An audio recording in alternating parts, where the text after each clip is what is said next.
देखो, बायोलॉजी की क्लास आज से स्टार्ट हो रही है और ये क्लास जो है मैंने अभी तुम लोग को बताया कि चाहे तुम रेलवे की तैयारी कर रहे हो, चाहे अग्निवीर में एनए की तैयारी कर रहे हो या जीडी की तैयारी कर रहे हो, ठीक है, रेलवे में ग्रुप डी एनटीपीसी या एएलपी की तैयारी कर रहे हो, सभी के लिए इंपॉर्टेंट होने वाली है, ठीक है। और साइंस में सबसे पहले आज जो हम लोग प्रारंभ करने जा रहे हैं या शुरुआत करने जा रहे हैं वो करेंगे बायोलॉजी की क्लास। किसके लिए? बायोलॉजी के लिए, यानी जिसको हम बायोलॉजी बोलते हैं उसी को हम सब लोग जो बोलते हैं वो क्या कहते हैं? जीव विज्ञान के नाम से जानते हैं। किसके नाम से? जीव विज्ञान के नाम से। देखो, कोई भी सब्जेक्ट अगर हम शुरुआत कर रहे हैं तो सबसे पहले ये जानना है कि उसमें हमें पढ़ना क्या क्या है, या कह सकते हैं उसका सिलेबस क्या है, या कह सकते हैं कि सिलेबस कह सकते हैं, या कह सकते हैं जो विषय सूची है वो उसकी क्या रहेगी। तो सबसे पहले हम लोग जो आज जानेंगे वो जीव विज्ञान की विषय सूची के बारे में जानेंगे, यानी वास्तव में हमें पता तो चले कि जीव विज्ञान में पढ़ना क्या क्या है आखिर, ठीक है। किसी भी तैयारी के लिए एक दिशा निर्देशन होना बहुत जरूरी है और उसी कारण से उसकी तैयारी के लिए हमें पहले विषय सूची पता होनी चाहिए कि आखिर उस सब्जेक्ट में अध्ययन किस किस चीज का कराया जाएगा, या कौन कौन से ऐसे सब्जेक्ट रहेंगे, कौन कौन से ऐसे टॉपिक रहेंगे जिनको हम जीव विज्ञान में पढ़ेंगे, ठीक है।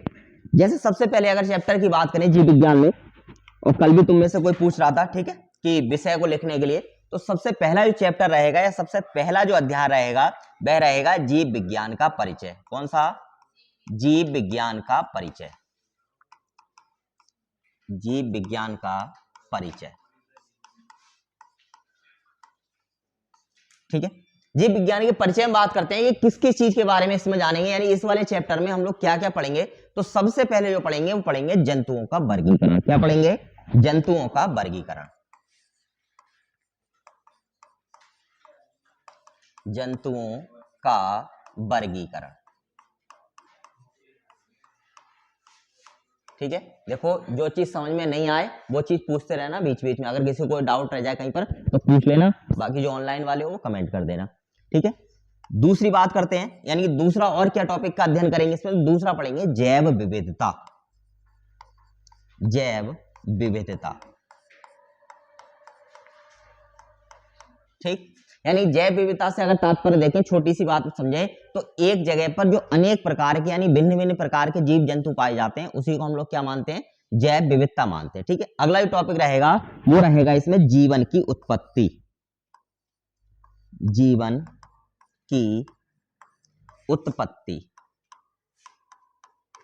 यानी मानव जीवन या पृथ्वी पर जीवन की उत्पत्ति किस प्रकार से हुई उसके बारे में भी हम किस चैप्टर पढ़ेंगे? जीव विज्ञान के परिचय वाले चैप्टर में पढ़ेंगे। उसके अलावा क्या पढ़ेंगे? जीव विज्ञान की शाखाएं। जीव विज्ञान की शाखाएं, जैसे पता करें कौन कौन सी शाखा है। जैसे मान के चलो मधुमक्खी पालन किस में हो रहा है, या मधुमक्खी पालन को क्या कहते हैं, केचुआ पालन को क्या कहते हैं, फलों के अध्ययन को क्या कहते हैं, फूलों के अध्ययन को क्या कहते हैं, इन सब बातों की जानकारी निकालेंगे जीव विज्ञान की शाखाओं के अंतर्गत। इसके अलावा लास्ट टॉपिक पढ़ेंगे वो पढ़ेंगे जीवों के वैज्ञानिक नाम। किसके? जीवों के वैज्ञानिक नाम। नाम, जैसे अगर हम बात करें तो हम सब लोग मनुष्य को मनुष्य के नाम से जानते हैं, लेकिन साइंस में इस चीज का अध्ययन करने के लिए उसका नाम अलग रखा गया है, ठीक है। तो उसको हम सब लोग क्या कहते हैं? होमो सेपियंस के नाम से जानते हैं। तो ये क्या है? इसका मानव का कह सकते हैं, आधुनिक मानव का एक वैज्ञानिक नाम है।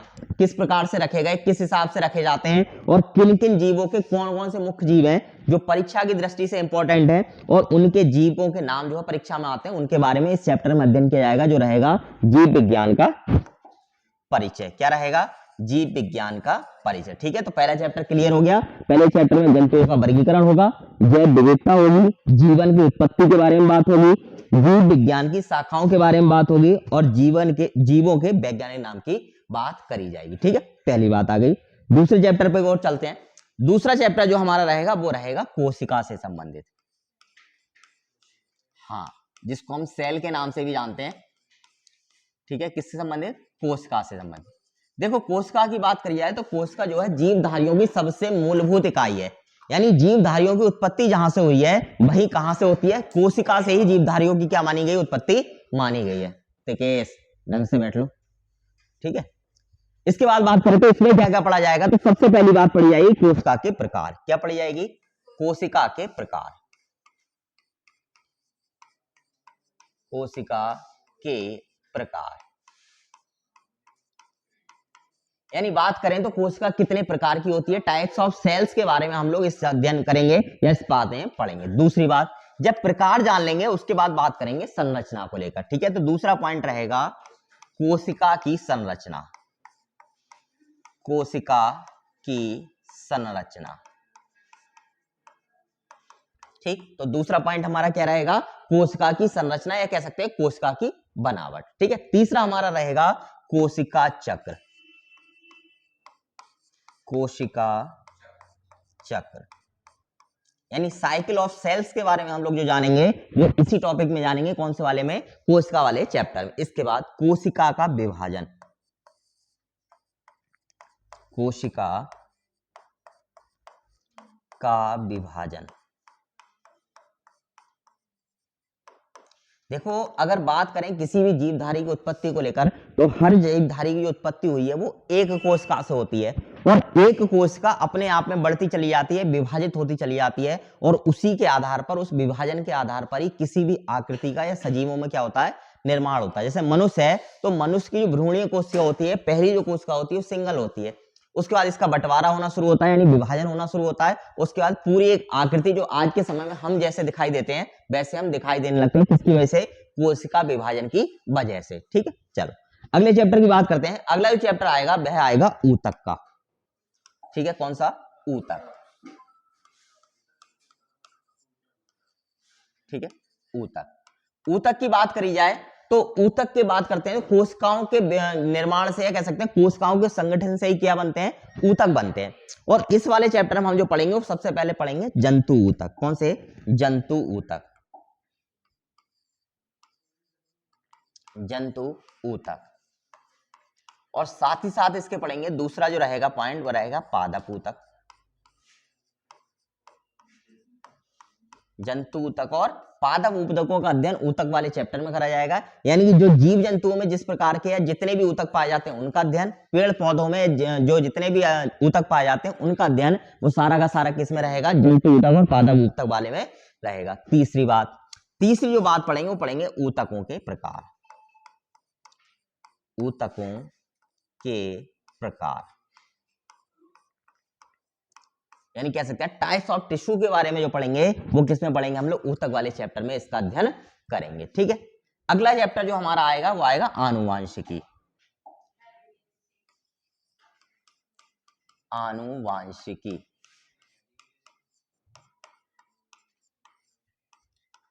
ठीक। आनुवांशिकी की बात करते हैं कि इसमें कौन कौन सी चीजों का अध्ययन करा जाएगा या किन विशेष टॉपिकों का इसमें हम लोग अध्ययन करेंगे। सबसे पहली बात जानेंगे आनुवांशिकता के बारे में। किसके बारे में, आनुवांशिकता के बारे में, कि वास्तव में आनुवांशिकता होती क्या है या किसको हम लोग आनुवांशिकता कहते हैं। दूसरा जो पॉइंट रहेगा वो रहेगा गुणसूत्रीय सिद्धांत का, गुणसूत्रीय सिद्धांत। जैसे अगर हम बात करें, हम लोग देखते हैं कोई नया बच्चा पैदा होता है और उसकी शक्ल जो है मिलाने लगते हैं कि इसकी शक्ल दादी से गई है, इसकी शक्ल दादा से गई है, इसकी नानी से गई है, इसकी पापा से गई है, इसकी मौसी से गई है। तो क्यों मिलाते हैं आखिर, कि कहीं ना कहीं इसमें अगर बात करी जाए तो आनुवांशिकता की बात होती है। इसीलिए आनुवांशिकता के सिद्धांत की बात करेंगे और गुणसूत्रीय सिद्धांत की बात करेंगे, क्योंकि गुणसूत्र इस मामले में बहुत ज्यादा महत्वपूर्ण क्या निभाते हैं, भूमिका निभाते हैं। टिकेश नाम है, नहीं प्रमोद नाम, प्रमोद तो ये है, क्या नाम है, केशव। सुधर के रह लो, ठीक है। रिकॉर्ड हो रही, इसका मतलब ये नहीं मैं तुम्हें टोकूंगा नहीं, हाँ जो भी कर रहे हो सब पता रहता है मेरे लिए, ठीक। इसके अलावा बात करी जाए तो आगे जो बात रहेगी वो रहेगी लिंग निर्धारण को लेकर। किसको लेकर के, लिंग निर्धारण को लेकर के, लिंग निर्धारण। यानी अगर हम बात करें तो व्यक्ति कैसे पुरुष बनता है, कैसे महिला बनता है, यानी कह सकते हैं नर और मादा कैसे कैसे परिवर्तित होते हैं, गुणसूत्र उसमें क्या भूमिका निभाते हैं, इस मामले में पूरी जानकारी हम लोग इस चैप्टर में लेंगे, आनुवांशिक वाले में। इसके बाद रहेगा अगला उत्परिवर्तन, उत्परिवर्तन, ठीक है। उत्परिवर्तन के बाद जो अध्ययन करा जाएगा वो करा जाएगा आनुवांशिकी पदार्थों का, आनुवांशिकी पदार्थ, यानी जो भी आनुवांशिकी पदार्थ होते हैं जो इन लक्षणों को प्रदर्शित कराते हैं उनके बारे में जो अध्ययन करेंगे वो किस में करेंगे, आनुवांशिक पदार्थों में करेंगे। अब उन लोगों की बात करेंगे, उन रोगों की, विकारों की बात करेंगे जो कहीं ना कहीं आनुवांशिकता के कारण पहुंचते हैं या एक पीढ़ी से दूसरी जनरेशन में पहुंचते हैं। जैसे बात करें, एक रोग होता है वर्णांता, ठीक है, एक रोग होता है वर्णांता, तो क्या होता है, जनरेशन वाइज जनरेशन पहुंच जाता है, ठीक है, उसमें विशेष तौर पर दिखता नहीं। जैसे एएलपी वाले होते हैं, एएलपी वाले उसमें अप्लाई नहीं कर सकते, या जब भी उनका फिजिकल होगा तो उसको चेक कर लिया जाएगा उनको बतौर तौर पर, ठीक है। तो वर्णांता में क्या होता है, रंग क्लियर नहीं दिखाई देते हैं हम लोग के लिए, ठीक है, तो वर्णांता। ऐसे हम बात करें तो अगला जो टॉपिक रहेगा इसमें वो रहेगा आनुवांशिक विकारों का, आनुवांशिक विकार, विकार का अध्ययन, ठीक है। इसमें क्या किया जाएगा, आनुवांशिक विकारों का अध्ययन किया जाएगा, ठीक है। तो आनुवांशिकता में सबसे पहले आनुवांशिकता के बारे में जानेंगे, फिर गुणसूत्रीय सिद्धांत के बारे में जानेंगे, फिर लिंग निर्धारण के बारे में जानेंगे, उसके बाद उत्परिवर्तन के बारे में जानेंगे, फिर आनुवांशिक पदार्थों के बारे में जानेंगे, उसके बाद आनुवांशिक विकारों के अध्ययन के बारे में हम लोग अध्ययन करेंगे, उनके बारे में जानेंगे, ठीक है। चलो अगले बात करते हैं। इसके बाद जो आता है वो आता है मानव शरीर के तंत्रों के बारे में। कौन सा अगला चैप्टर जो रहेगा वह रहेगा मानव शरीर के तंत्र, मानव शरीर के तंत्र,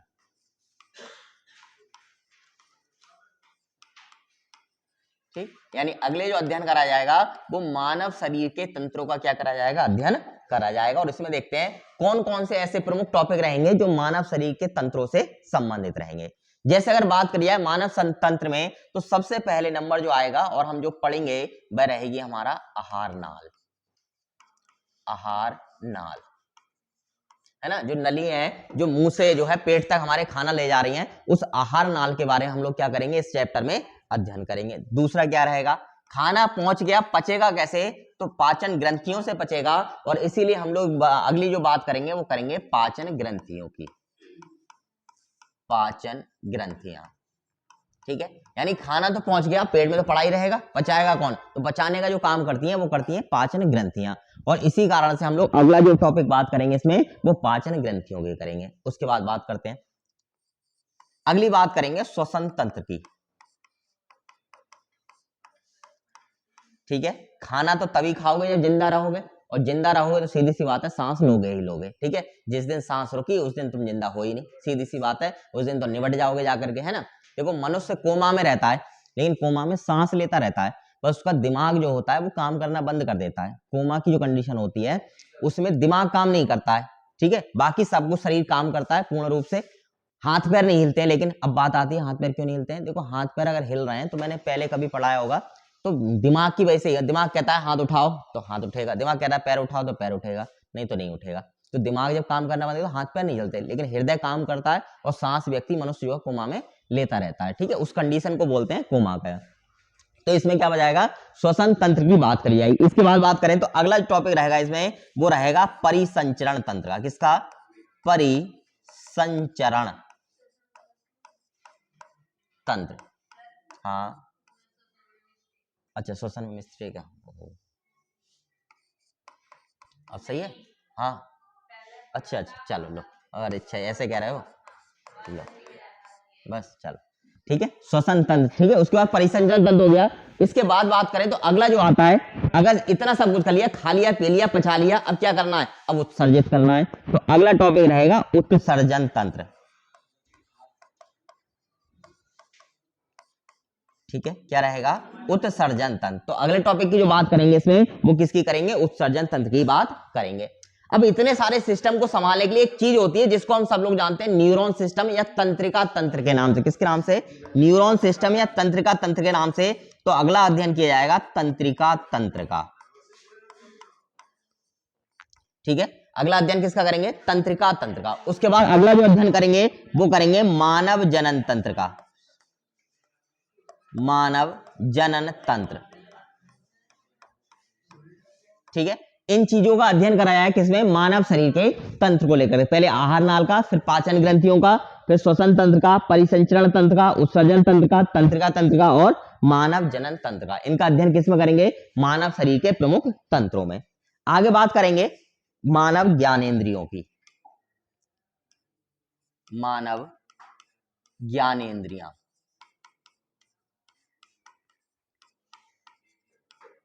ठीक। मानव ज्ञानेंद्रियों की बात करें तो कितनी ज्ञानेंद्रियां हैं हमारे पास में? 5 ज्ञानेंद्रियां। कौन कौन सी? हाँ, आंख, कान, नाक, जीभ और त्वचा, ठीक है। ये 5 ज्ञानेंद्रियां हैं। तो सबसे पहले अगर हम देखें, या पहली जो ज्ञानेंद्रिय की बात करेंगे वो इस चैप्टर में हम लोग करेंगे आंख को लेकर के। फिर बात करेंगे कान की,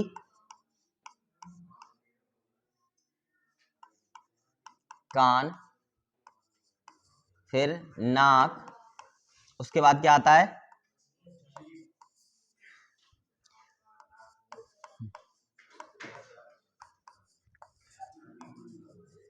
ठीक है, मुंह में जीभ वगैरह जो है वो सारा कुछ आता है। तो ध्यान रखना है, आंख, कान, नाक, जीभ कह सकते हैं, मुंह कह सकते हैं उसके लिए, या त्वचा, ठीक है। ये पांचों के पांचों जो रहेंगी वो हमारे ज्ञानेंद्रियों के रूप में जानी जाती है, और इन सबका अध्ययन हम लोग किसमें करेंगे? मानव ज्ञानेंद्रियों में करेंगे। इसके अलावा और क्या करेंगे? अगला जो चैप्टर रहेगा वह हमारा रहेगा मानव कंकाल तंत्र। मानव कंकाल तंत्र। देखो, कितनी भी तुम बढ़िया से बॉडी बना लो, कुछ भी बना लो, अगर कंकाल है तभी सब कुछ दिख रहा है, और अगर कंकाल हटा दिया जाए तो सीधी सी बात है, बोरी में कट्टे में भर के कहीं पे भी डाले आओ तुम्हारे लिए, ठीक है। अगर इस हड्डियों को निकाल दो, इस खांचे को निकाल दो, तो ऐसे हो जाओगे जैसे क्या कहते हैं, किसी भी सब्जी को तुमने भर लिया हो, ठीक है, आलू गोभी की सब्जी भर दी हो थैली में, और वैसे हो जाएगी हालत, ठीक है, यानी भुस भरने लायक हो जाएगी हालत तुम्हारी, ठीक है। चलो, तो अगला जो अध्ययन किया जाएगा, या अगला जो चैप्टर रहेगा वो रहेगा मानव कंकाल तंत्र का। उसके बाद अंतःस्त्रावी ग्रंथियां। अंतःस्त्रावी ग्रंथियां, ठीक है। तो अगला अध्ययन करेंगे हम लोग अंतःस्त्रावी ग्रंथियों को लेकर के। इसके बाद बात करें, फिर रहेगा मानव पोषण। मानव पोषण, ठीक। तो अगली बात करिए मानव पोषण है, मानव को शरीर को चलाने के लिए ऊर्जा चाहिए, वो पोषण किस हिसाब से करता है, इस बारे में जानकारी लेंगे। उसके बाद अगले आएंगे मानव रोग। मानव रोग, ठीक, यानी कौन कौन से मानव रोग हैं जिसकी वजह से मनुष्य प्रभावित होता है पूर्ण रूप से। तो सबसे पहले बात करिए, इसमें देखेंगे सबसे पहला जो टॉपिक रहेगा वो रहेगा रोगों के प्रकार। रोगों के प्रकार, यानी कितने प्रकार के रोग होते हैं, उन सब के बारे में जानेंगे हम लोग, किसमें? रोगों के प्रकार को लेकर के। दूसरी जो बात रहेगी इसमें, यानी मानव के रोगों में, वो रहेगी हमारी रोग कौन कौन से हैं, ठीक है। तो रोग, जब रोग हो जाएंगे तो इसके बाद हम बात करेंगे किस प्रकार से होते हैं, या किन किन चीजों की वजह से ये रोग फैलते हैं। तो सबसे पहले बात करेंगे विषाणु जनित रोगों की। विषाणु जनित रोग। उसके बाद विषाणु के अलावा किससे फैलते हैं? जीवाणु जनित रोग। और उसके बाद बात करेंगे हम लोग प्रतिरक्षा की।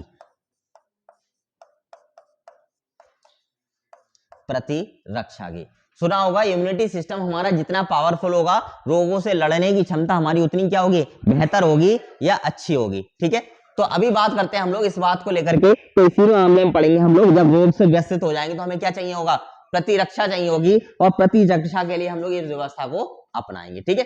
आगे बात करते हैं और क्या रहेगा इसके बाद। इतने चैप्टर खत्म होने के बाद हमारी जो जीव विज्ञान वाला पोर्शन है वो खत्म हो जाएगा, और उसके बाद हम लोग जो अगला टॉपिक पढ़ेंगे वो पढ़ेंगे पादप विज्ञान को लेकर के। किसको लेकर के? पादप विज्ञान को लेकर के,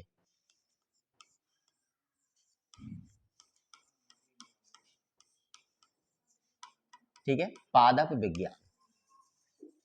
और पादप विज्ञान में बात करी जाए चैप्टर को लेकर के, तो उसमें पहला जो चैप्टर रहेगा वो रहेगा पौधों का वर्गीकरण। क्या रहेगा पहला चैप्टर? पौधों का वर्गीकरण।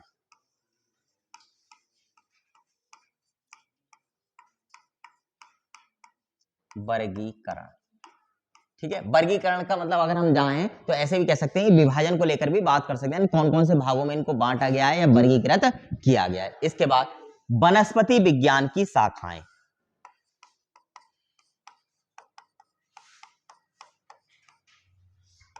वनस्पति विज्ञान की शाखाएं। ठीक है, अगला क्या रहेगा? वनस्पति विज्ञान की शाखाएं। उसके बाद अगला टॉपिक जो रहेगा या अगला चैप्टर रहेगा वो रहेगा पौधों के भाग। ठीक, क्या रहेगा? पौधों के भाग। अब बात कर लेते हैं पौधों को भाग के लेकर के कि कौन कौन से पौधों के भाग हैं जिनका हम लोग इसमें जो है टॉपिक देखेंगे या पढ़ेंगे। तो सबसे पहले बात करी जाए, एक भाग होता है पुष्प। ठीक है, या जिसको हम लोग क्या बोलते हैं? फूल भी बोलते हैं। क्या बोलते हैं? फूल। तो एक अध्ययन किया जाएगा पुष्पों का, यानी पौधों पर जो पुष्प आते हैं उनका अध्ययन करा जाएगा। इसके अलावा बात करें तने का अध्ययन किया जाएगा। ठीक है, यानी पौधों का तना होता है पेड़ पौधों का, उसका अध्ययन करेंगे। उसके अलावा बात करी जाए तो फलों का अध्ययन करेंगे। किसका? फल का अध्ययन करेंगे। इसके अलावा बात करी जाए तो पत्ती का अध्ययन करेंगे। पत्ती के अलावा बात करी जाए तो जड़ का अध्ययन करेंगे और बीज का अध्ययन करेंगे। और साथ ही साथ इसी वाले टॉपिक में यानी पौधों के भागों में एक विशेषता और पढ़ेंगे, जितने भी फल फूल फल जितने भी हैं इनमें से खाने योग्य पदार्थ कौन सा है, यानी हम लोग किन चीजों का उपयोग नॉर्मली करते हैं। जैसे मान लो किस चीज की जड़ खाते हैं, किसका तना उपयोग में लाते हैं, किसका जो है बीज उपयोग में लाते हैं खाने के लिए। इन सब बातों को भी इसी वाले चैप्टर में हम लोग देखेंगे। अगला जो आएगा वो आएगा पौधों में जनन, यानी अगला जो चैप्टर रहेगा वो रहेगा पौधों में जनन।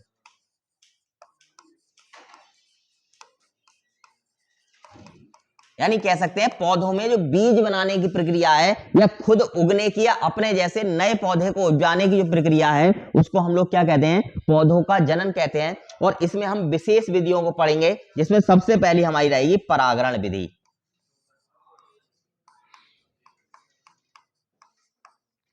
परागण विधि। ठीक है, बोलो। ठीक है, अच्छा, हाँ हाँ, ठीक है। तो पहली क्या हो जाएगी? परागण विधि। दूसरी हम बात करें, फिर हम पढ़ेंगे अलैंगिक विधि। अलैंगिक विधि। ठीक है, तो दूसरी क्या रहेगी हमारी? अलैंगिक विधि रहेगी। उसके बाद जब ये दोनों विधियां होंगी यानी कहीं ना कहीं जनन की प्रक्रिया होगी, तो जनन से क्या बनेगा? फल बनेगा। और उसके बाद हम पढ़ेंगे फलों का निर्माण। क्या पढ़ेंगे? फलों का निर्माण। बात है नहीं पीछे? फलों का निर्माण। अच्छा, तुमको ये लगता नहीं है कि संजय शर्मा मेरे में अंतर है? तुम कितनी बीते बातें करते हो, बोलते नहीं है। मैं उनसे कहूंगा कल से कि अगर कुछ बात करता है टोक दो तुम में से। तुम ये सोचते हो वीडियो में आ रहे हैं तो लगातार बस चलते ही रहो, अपनी धुन में समाहित रहते हो तुम लोग। वो अपनी धुन में रहते हैं, तुम अपनी धुन में रहते हो। ठीक है, कल से इस बात का विशेष तौर पर तुम लोग भी ध्यान रखो। देखो समस्या तुम्हें है तो कहीं वहां पूछ लो अपने लिए। ठीक है, चलो आगे बात करते हैं। इसके बाद अगला जो नंबर आएगा, अगला जो चैप्टर पढ़ेंगे वो पढ़ेंगे पोषण की विधियां या पौधों में पोषण। ठीक है, हाँ बोलो बोलो। कौन सा? लैंगिक जनन वाला? अच्छा हाँ, होता है। तो उसमें जो लैंगिक जनन है, ऊपर वाली जो विधि है परागण वाली, उसमें आ जाएगा वो वाला। ठीक है, चलो। तो अगला रहेगा पौधों का पोषण। ठीक है, पौधों का पोषण। पौधों के पोषण की बात करें यानी पौधों का पोषण किस तरीके से होता है, तो सबसे पहले जानेंगे पोषण की विधियां, यानी कौन कौन सी विधि है जिनसे क्या होता है? पौधों में पोषण होता है। ठीक है, तो पहला चैप्टर रहेगा पोषण की विधियां। पोषण की विधियां, बॉक्सर। अच्छा, ठीक है, क्या रहेगा? पोषण की विधियां। दूसरे अगर हम बात करें फिर रहेगा खनिज पोषक तत्व। खनिज पोषक तत्व। ठीक, दूसरा क्या रहेगा? खनिज पोषक तत्व। उसके बाद अब बात यह है कि पोषण की विधि के लिए खाना बनाना जरूरी है, और खाना बनाने के लिए प्रकाश संश्लेषण की क्रिया होती है पौधों में। तो अगला जो पॉइंट रहेगा वो रहेगा प्रकाश संश्लेषण।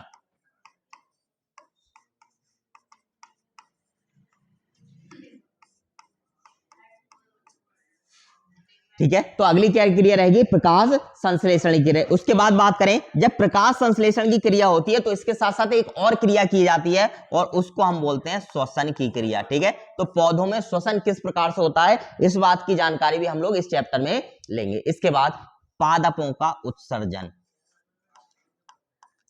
पादपों का उत्सर्जन।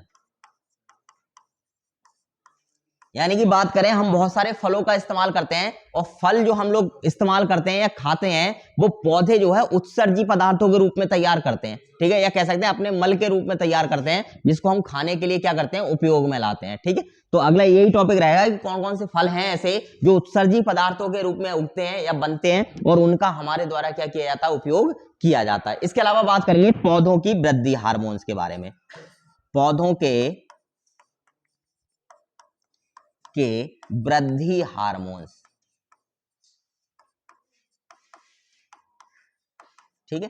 देखो, किसी भी पौधे की बात करें, मनुष्य की बात करें, जीव जंतु की बात करें, सब में कोई ना कोई वृद्धि हार्मोन्स रिलीज होता है, इसी कारण से उनकी क्या होती है, वृद्धि होती है, ठीक है। जैसे अगर बात करें, लंबाई बढ़ाने के लिए भी हार्मोन्स होता है और वो हमारा 17-18 साल तक रिलीज होता है, उसके बाद बंद हो जाता है। अगर वो चालू रहता है तो हम बढ़ते ही चले जाते हैं ऊपर के लिए, ठीक है, और अंतरिक्ष में डायरेक्ट पहुंच जाते हैं, ऐसे ही करके। जिस जो लंबे हो उसका समझ लो प्रेम सिंह का हार्मोन जो है ज्यादा ग्रोथ कर गया, मेरा कम ग्रोथ कर गया, कम दिन तक रिलीज हुआ, ठीक है, तो इस कारण से उसकी लंबाई बढ़ गई, मेरी कम रह गई। तो इसी कारण से जो भी हार्मोन, चाहे पौधों की बात करी जाए, जैसे यूकेलिप्टस का पौधा होता है बहुत ज्यादा के निकल जाता है, बाकी पौधे छोटे रह जाते हैं, तो इसी तरीके से रहता है। तो ये किसकी वजह से डिपेंड करता है, पौधों के वृद्धि हार्मोन्स की वजह से डिपेंड करता है। इसके अलावा बात करी जाए मुख्य तौर पर, तो अगला जो चैप्टर आएगा वो आएगा पौधों की उपयोगिता, यानी हमारे जीवन में पौधों का क्या उपयोग है, ठीक है। तो अगला चैप्टर रहेगा पौधों की उपयोगिता,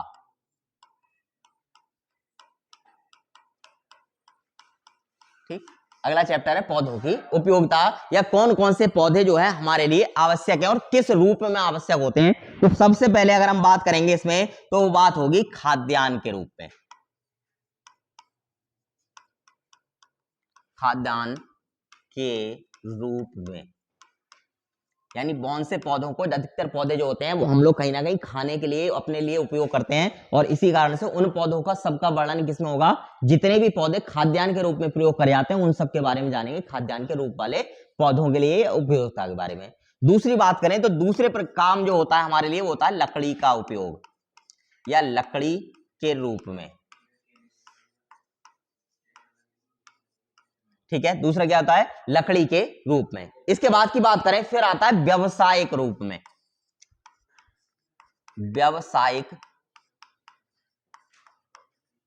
रूप में, ठीक है। तो अगले क्या रहेंगे, व्यावसायिक रूप में, यानी ऐसे कौन कौन से पौधे हैं जिनका हम व्यवसाय के रूप में प्रयोग करते हैं, ठीक है। जैसे बात करिए खमीर के लिए हम पौधों का ईस्ट वगैरह का प्रयोग करते हैं, ठीक है। तो पादप जगत के होते हैं ये, तो ये किस रूप में प्रयोग किए जाते हैं, व्यवसायिक रूप में। बहुत से पौधे होते हैं जिनसे नील बनाते हैं हम लोग, शुगर कैन बनाते हैं हम लोग, ठीक है, यानी शुगर कैन गन्ना जो होता है उसको व्यवसायिक रूप में इस्तेमाल किया जाता है। इसके अलावा बात करें, पेंट तारपीन निकालने के लिए करा जाता है, ठीक है। तो हाँ, तो इस कागज के उपयोग में, तो ये सारे के सारे किस में आते हैं, व्यवसायिक रूप में प्रयोग होने वाले पौधे होते हैं। इसके अलावा बात करें तो अगला जो आता है पॉइंट इसमें, वो आता है औषधि के रूप में, औषधि के रूप में, ठीक है। यानी कह सकते हैं हाँ, औषधि या दवाई के रूप में जो पौधे इस्तेमाल किए जाते हैं उन सब का वर्णन हम किस में करेंगे, औषधीय रूप वाले पौधों में करेंगे, ठीक है। ये था जो पूरा चैप्टर, यानी कह सकते हैं जितना तुम्हारा सिलेबस है जीव विज्ञान का वह है, ठीक है। अब आगे की बात कर लेते हैं थोड़ी सी, ठीक है। अच्छा, कोई बात नहीं, सर आ गए, ठीक है, तो बात कर लेंगे। अच्छा, नोट कर रहे हो साथ में तुम लोग, चलो कर लो, अच्छा वो भी कर रहा हूँ। हाँ बोलो। सवाल, अच्छा वो पादप जगत में है एक टॉपिक, उसी में करा देंगे सारे के सवाल जो है। वर्गीकरण जब कराएंगे ना, वर्गीकरण, तो वर्गीकरण वाले में ही सारा जो करा देंगे, बाकी का जितना ही फिनिश हो जाएगा तुम्हारा, ठीक है। जितने भी सवाल है, मैनाफोर्टा है, यानी जितने मैनाफोर्स है, जितने भी इसके वर्गीकरण है, जितने विभाजन है, वो सारे के सारे उसी में करा देंगे वर्गीकरण में पौधों के।